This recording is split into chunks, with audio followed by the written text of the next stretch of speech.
Merci en tout cas Mendy, et je le redis, nous recevons donc Dominique Théophile qui est président de la commission santé et sport du conseil régional qui est dans cette nouvelle majorité. Dominique Théophile est aussi un cadre de JUSR. Alors il ne faut pas faire de bêtises, JUSR c'est plus socialisme et réalité, c'est solidaire et responsable.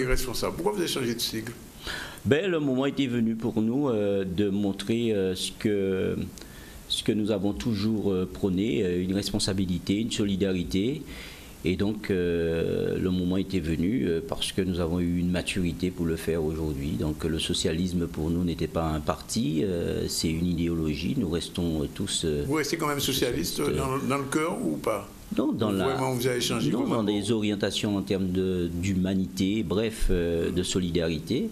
Mais c'est pas, je veux dire... ça ne pose pas de problème que nous puissions à la fois avoir l'âme socialiste et avoir un nom. Les socialistes même doivent changer de nom. Vous n'avez pas dit que JUSR se droitise, comme on pense? Non, nous n'avons pas cette notion de droitiser ou de gauchiser quelque chose. Nous avons une idée qui est la domiciliation du pouvoir local, être proche du pays, de la Guadeloupe et s'assurer, peu importe être à droite ou à gauche aujourd'hui, c'est des sémantiques. Il faut être réel et concret. Donc il n'y a pas de développement de la Guadeloupe de droite ou de gauche, même si nous avons l'idéologie, si on se base sur l'étymologie de la gauche qui est plus d'humanisme, plus de solidarité. Oui, nous sommes à gauche, oui. Quand même. Ah, bien sûr, bien évidemment, et nous le revendiquons. Mais qu'on puisse utiliser le mot gauche ou droite pour faire passer quelques idées parfois électoralistes, non, nous ne sommes pas dans ce rayon-là et nous disons... Nous ne sommes plus, vous voulez dire? Non, nous n'avons jamais été, parce que nous avons été toujours un peu atypiques. N'oubliez pas que nous avons pris naissance en 1994 suite à des revendications, justement parce qu'il y avait une maison mère à Paris qui décidait de tout des candidats, et il y avait des précurseurs à l'époque, Dominique Larifla et d'autres. C'était un affrontement à l'époque avec Frédéric Jalton et qui a donné naissance à Guadeloupe Unie, Socialisme et Réalité à l'époque, parce que c'était la première rupture, la première séquence de rupture qu'il y avait avec ce qui se passait. Et l'histoire nous donne raison, parce qu'aujourd'hui, beaucoup tentent de montrer qu'il se rallie à ce que nous avions toujours dit. Par exemple, l'évolution institutionnelle, par exemple, la domiciliation du pouvoir local, par exemple, la mutualisation, bref, un certain nombre de choses que nous avons évoquées depuis tantôt et qui restent d'actualité. Alors, j'aimerais bien éclaircir un point. Au dernier congrès de JUSR, nous avons vu, tout le monde a vu Harry Chalus à la table officielle. Est-ce que ça signifie qu'il a adhéré au parti ou bien il était là en tant qu'invité, guest star, comme on dit? Non, Harry Chalus, c'est vraiment un allié de Guadeloupe Unie, puisqu'il est inscrit à l'Assemblée nationale sous les tablettes de Guadeloupe Unie. La participation qui est allouée aux partis politiques de par le fait qu'on soit député, la dotation est versée à Guadeloupe Unie. Donc il est membre Harry Chalus est membre à part entière. De route. Bien sûr, un compagnon de route qui défend les idées de Guadeloupe Unie. D'ailleurs, la charpente même du programme d'Harry Chalus a été constituée par les expressions toujours lancées par Guadeloupe Unie. D'accord. Alors, autre chose, on a assisté depuis quelques jours à une succession de visites éclairs. Alors, il y a eu Cambadélis, il y a eu Macron, il y a eu Mélenchon. Je vous demande ça personnellement, comment vous avez perçu toutes ces visites? Est-ce que ça a créé chez vous une émotion quelconque ou bien est-ce que, bon, c'est passé, Hugo Paty? Là, sur ce sujet-là, je ne vais pas m'exprimer au nom du parti. Personnellement, oui. Ni chaud ni froid, c'est des gens qui viennent faire leur show. Il faut aller les voir, il faut les écouter, puisque ça fait bien aussi de les écouter, de voir quel type de discours. Est-ce que les discours ont changé? Est-ce qu'il y a une plus de modernité? Mais à mon avis, et très sincèrement, ça ne change rien. Les Guadeloupéens... Aucun. Macron a un discours, honnêtement, très honnêtement, Macron a un discours de jeune, dynamique, un discours novateur. Vous ressemblez, vous êtes dans la cinquantaine, il a un discours novateur, mais il manque encore beaucoup plus pour être président de la République, une quintessence. On n'est pas seulement spécialiste d'une question pour être président de la République. On doit avoir une dimension politique. Il faut revenir à la politique. Macron était bien pendant 5 ans l'attaché du président. Il n'a pas beaucoup travaillé d'ailleurs après ses études. Il a été assistant. Après, il a fait Rothschild. Il est rentré au cabinet avec Hollande. S'il avait une idée ingénieuse et qui pouvait changer les choses, il nous aurait déjà dit cela. Oui. Donc il faut retenir ça. Par contre, il faut avoir une attention sur le type de discours. Il y a des choses à retenir. Tiens, ça peut être Mélenchon aussi. Il y a des choses à retenir.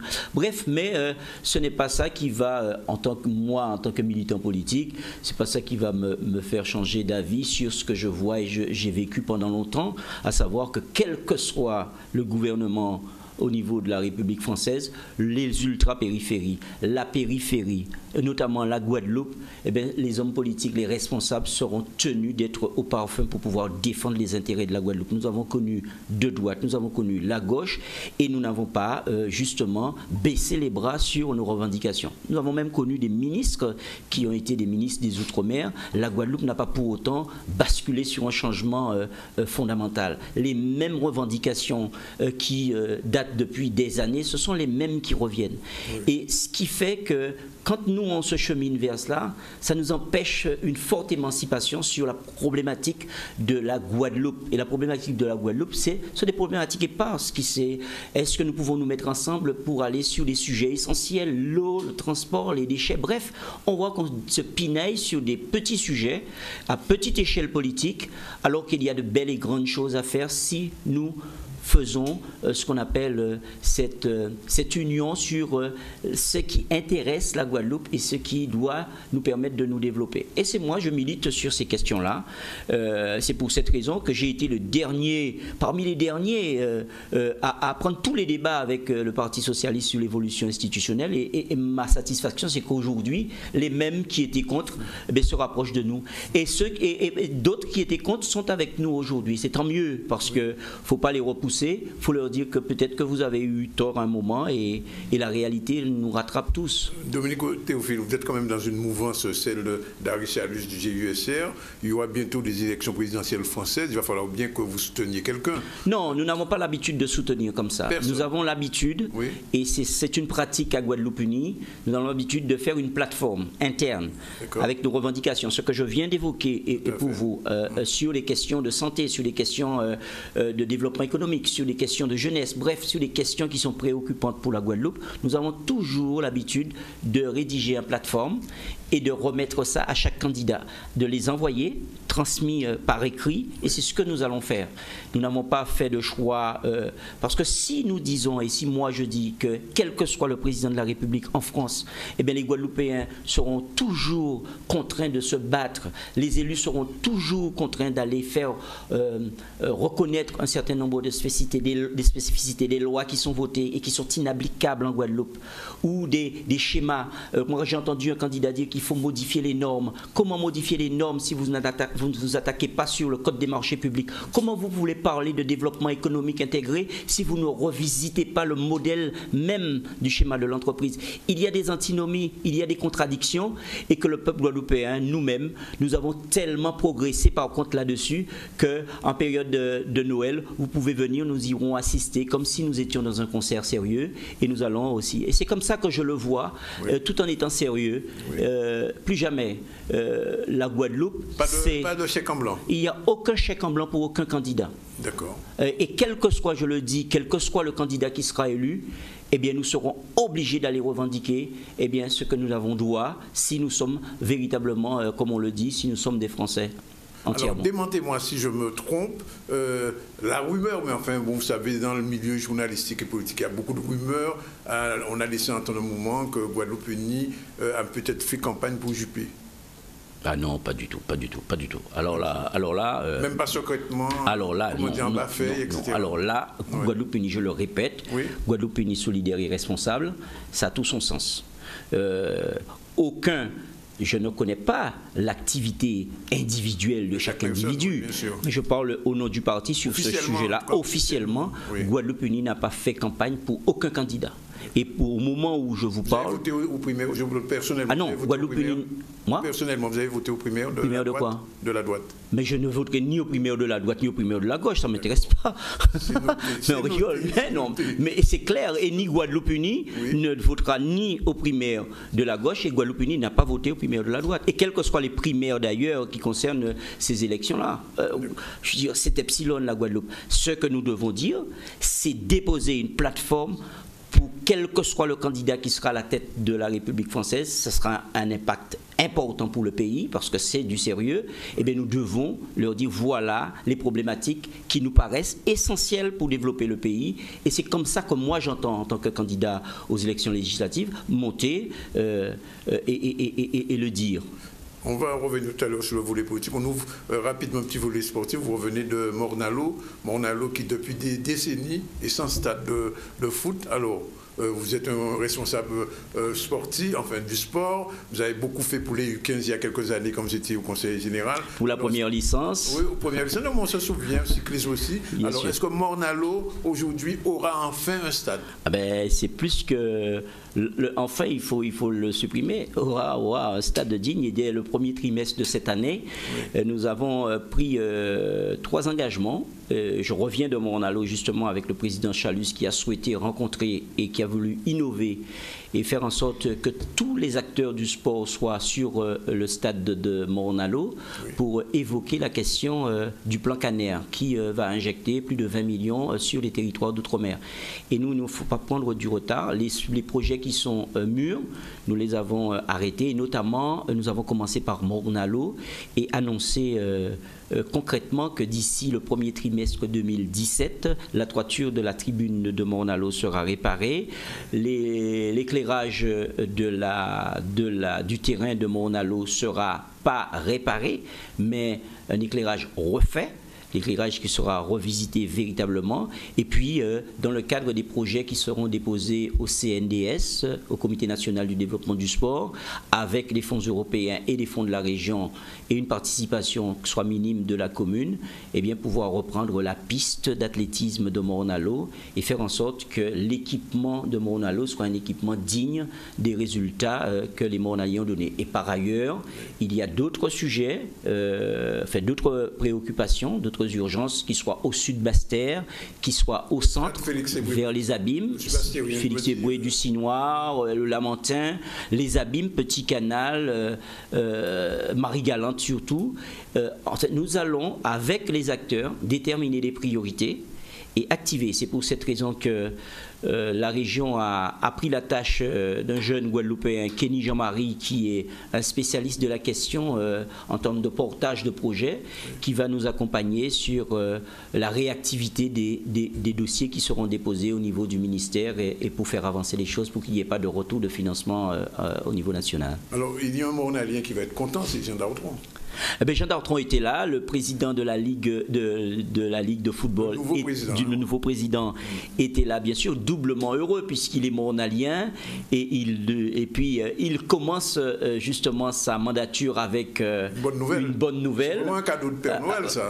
Plus que cadeau de Père Noël, mais un cadeau vraiment pour la discipline qui représente plus de 33% des licenciés en Guadeloupe. Oui. Et donc, vraiment, il était heureux, il a pris la parole pour dire combien il comptait être là aux côtés des collectivités pour non seulement donner son sentiment sur le choix des équipements, mais faire en sorte que les équipements soient respectés par le monde du foot pour qu'il y ait un maillage entre foot, une mutualisation entre foot, athlétisme et d'autres disciplines dans l'espace qu'ils vont occuper. Alors précisément, notre football ne va pas très bien. Depuis l'épopée de 2007, il n'y a rien eu d'important. Alors, Dominique Théophile, qu'est-ce qu'il faut faire pour que ce football guadeloupéen n'enrichisse pas que les clubs de la principauté ou autre part, le football guadeloupéen? Il y a beaucoup à faire, hein, et je pense que même les dirigeants des ligues, de la Ligue de foot, ils ont fait beaucoup. Bon, on passe, bon, c'est comme la vie, hein, on passe un cycle vraiment où il y a... Au coup de la vague, c'était le coup de la vague. Nous sommes au coup de la vague. Il faut repenser. Donc, j'ai entendu le discours de Jean Dartron, justement, faire en sorte que nos jeunes partent plus tard. Mais pour que les jeunes partent plus tard, il faut qu'il y ait des infrastructures, des équipements. Il faut, parce que si on veut vraiment éviter tous les déchets, puisqu'il y a ceux qui réussissent quand ils partent, mais le nombre de jeunes qui échouent et qui retournent ici et qui ne vont même pas regarder un match de football, tant la déception est immense, il faut ben, tout cela, il faut des formateurs à côté, il faut des équipements, il faut... vraiment, le football constitue un élément essentiel de vivre ensemble en Guadeloupe et dans beaucoup de pays. Et donc, le conseil régional et son président, qui aime aussi le foot, tous les sports, mais qui aime particulièrement le foot, est prêt à soutenir. Et donc, parce que le sport, c'est un vecteur vraiment essentiel de la vie et pour la jeunesse. Alors, dernière partie de cet entretien, c'est votre match que vous allez jouer, vous aussi, puisque vous êtes engagé dans les législatives aux Abîmes, où il y a déjà au moins deux candidats annoncés. Je parlais de votre collègue de la région, M. Servat. De l'autre côté, il y a aussi celui qui a été investi, on peut le dire officiellement, après élection, il faut le dire quand même, par le député sortant. Le combat va être compliqué pour vous. Ah, je ne sais pas, vous m'avez cité le nom de Servat, il n'est pas candidat en tout cas. Pas officiellement. Enfin, je ne sais pas, mais il n'est pas candidat. Si il est candidat, il serait... y aura une primaire, enfin, c'est quelque chose comme ça. En fait. Il ne peut pas y avoir de primaire, nous ne sommes pas du même parti politique, il n'est pas dans mon parti. Les primaires ne touchent pas seulement les gens du même parti, même bon, on va dire. Oui, peu importe, s'il est candidat, il sera un concurrent face à moi, et ce serait dommage, mais bon, parce que j'avais cru comprendre que les municipales l'intéresseraient. Aussi. Ah, aussi. Donc, non, mais moi, j'ai choisi, moi. J'ai choisi les législatives. Et je dis, quand je serai député, je ne vais pas briguer. Quand même, hein, je ne vais pas briguer. Qui investit déjà aussi. Oui, mais en fait, je pense que tout à l'heure, je vous ai dit que le Guadeloupéen a beaucoup bougé, a beaucoup changé. Hein. On ne vient pas raconter n'importe quoi. D'accord ? Donc, le temps venu, les Guadeloupéens de la première circonscription vont juger la quintessence de chaque candidat, le temps politique de chaque candidat, son expérience. Je le pense. Oui. C'est vous-même qui avez dit tout ce que j'ai déjà réalisé et il me faut concrétiser. Et deuxièmement, et à notre niveau, nous sommes un parti politique. Les élections législatives sont l'occasion de faire passer véritablement les idéaux du parti et qui mieux que quelqu'un pur jus du parti et qui a connu... Parti, il faut le dire, qui a dirigé le parti et qui a connu le creux de la vague et qui a résisté sur cela. Et aujourd'hui, beaucoup de gens veulent venir au parti. C'est tant mieux, c'est très bien. Mais quand nous étions aussi au creux de la vague, nous les avons tous vus ailleurs. Ben, c'est très bien si ça progresse. Eh ben, c'est le temps politique pour que moi, avec mes amis, nous puissions parler du parti et parler de tout le travail que nous avons fait. Oui. On est mieux servi que par soi-même. Cela dit, vous avez face à vous un monstre politique, enfin une organisation qu'on appelle la Frappe, c'est pas rien. C'est la première grosse organisation politique guadeloupéenne. Il n'y a pas d'organisation politique qui gagne déjà une élection avant que l'élection soit organisée. C'est le peuple qui choisit ses candidats et ses gagnants, ses responsables, et c'est le peuple qui va juger au moment voulu. Sinon, il n'y aurait pas d'élection. Et donc, je suis prêt à affronter, je veux dire, quel que soit le candidat, que nous puissions parler des législatives, que nous puissions parler de ce que nous allons faire, pour que nous puissions parler... C'est la question que je vais vous poser, Dominique Théophile. Pourquoi voulez-vous être député à l'Assemblée nationale française? Oui, parce que moi, j'ai eu un cursus politique, M. Zadonik. Je n'ai jamais été candidat aux élections municipales. Et pourtant, j'ai un bon passé politique, un bon retour depuis Nabajot et depuis... J'ai toujours aidé à ce que les autres gagnent par l'intermédiaire de mon parti, autorisation de mon parti. Je suis arrivé à Guadeloupe Unie en 1994 à la naissance de Guadeloupe Unie. J'étais un membre fondateur. J'ai été le président de Guadeloupe Unie. Et toutes mes prises de position, que ce soit mes prises de position sur l'intégration de la notion de sport dans la Caraïbe, vous vous souvenez, que ce soit mes prises de position en tant que président président de la Fédération des hôpitaux de la Guadeloupe. Je pense que quand je suis arrivé à la tête de la Fédération des hôpitaux de la Guadeloupe, la question de la santé n'était pas une question qui intéressait les politiques locales, parce que c'est un champ régalien. Moi, j'ai fait en sorte que ça intéresse les politiques. Et aujourd'hui, ma fierté, c'est qu'il y ait aujourd'hui des politiques au niveau local qui s'intéressent. Vos voyages avec Jean Girard, avec vous-même, avec vous-même, tous les congrès pour faire en sorte que la santé soit au cœur de ce dispositif. Je me suis battu avec les autres pour établir le plan santé outre-mer qui s'est produit et que nous avons produit au CHU de Pointe-à-Pitre. J'étais membre du conseil d'administration de la Fédération des hôpitaux de France où nous avons produit beaucoup d'amendements sur la loi HPST. Et donc sur le sport, je pense que là aussi, j'ai fait en sorte que le sport soit un vecteur d'intégration sociale, un vecteur de responsabilité. Vous êtes au conseil général. Voilà, au conseil général, tout mon parcours. Sur l'évolution institutionnelle, j'ai été parmi les derniers à soutenir et à prendre tous les débats avec tous les hommes politiques de la Guadeloupe, que ce soit, vous le savez, ici même. Et puis, sur les questions économiques de la défiscalisation, la question des normes, justement, revisiter le code des marchés publics, faire en sorte que nous puissions avoir une exception de la République aussi sur les questions qui concernent le développement économique.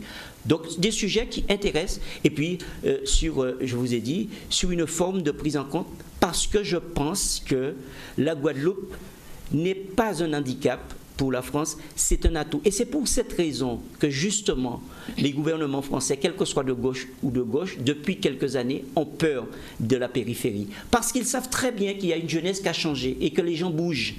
Et que l'orientation que nous prenons sur la Caraïbe et sur l'Amérique du Nord, c'est une orientation qui va impacter fortement nos mentalités. Et il y a beaucoup qui souhaitent que nos mentalités restent figées sur le papa qui viendrait chanter Petit Papa Noël, sur ceux qui nous dicteraient un certain nombre de choses. Ils ont peur, avec cette jeunesse, avec les nouvelles technologies, que cela bouge. Et c'est en train de bouger. Que ce soit au niveau de ce qu'on appelle la coopération. Je ne parle pas de la coopération telle qu'elle est vue par les gouvernements, je parle de la vraie coopération. C'est-à-dire ce jeu gagnant-gagnant, ce jeu de retour avec Cuba, avec la Caraïbe. Elle existe cette coopération, mais elle n'est pas justement développée parce qu'on a peur que justement que ces territoires-là échappent au territoire français. Et c'est pour cette raison que la notion d'assistanat, c'est cette notion qu'on a toujours développée. Alors que le Guadeloupéen sait très bien qu'il doit compter sur son travail, sur sa détermination et que nous, dirigeants, nous devons porter la voix au niveau national. Et porter la voix, qui peut porter la voix? C'est le député, en attendant d'avoir autre chose. Mais aujourd'hui, nous sommes français, nous sommes dans un cadre, malgré nous ou avec nous, mais ceux qui vont défendre le pays, au niveau national, nous n'avons pas le choix, ce sont ceux qui doivent avoir une quintessence, qui doivent parler un langage en Guadeloupe et le même à Paris. Ce n'est pas celui qui viendra dans les réunions et puis qui oubliera ses pairs. Non, celui qui doit parler fort, et celui qui doit parler fort doit montrer le visage déjà. On ne devient pas député, on ne débarque pas comme ça. On doit avoir ce qu'on appelle une traçabilité dans son circuit, dans son cursus politique. Et on doit être pointé du doigt quand on change. Et c'est ce que je veux montrer, qu'on peut faire entendre la voix de la Guadeloupe, mais tout en revendiquant une certaine spécificité, une certaine guadeloupéanité, un certain territoire placé aux Amériques et dans la Caraïbe. Et c'est démontrer que c'est une richesse. Je voudrais faire, moi, mes exemples que par la démonstration. Et je suis prêt à prendre n'importe quel débat là-dessus. Et si je suis député, je défendrai ces discussions. Alors, je n'attends pas que ici et là, je le dis très clairement, il faut défendre son maillot. Je suis dans une équipe qui s'appelle Guadeloupe Unie. Je vais défendre les maillots de Guadeloupe Unie. Et qui peut mieux que celui qui a connu et a construit le parti pour défendre. Et là, je ne parle pas de quantitatif, je parle de qualitatif. Et vous êtes prêt? Tout à fait prêt. Vous voyez ma détermination sur ça, je suis prêt. Et parce que le temps politique est arrivé. On a compris, Théophile. On vous remercie d'être venu avec votre sincérité habituelle nous dire tout ça. Il est 13h27. On a le temps de développer un dernier sujet, Mandy? Tout à fait. Juste un dernier, oui, avant qu'il ne parte. Eh bien,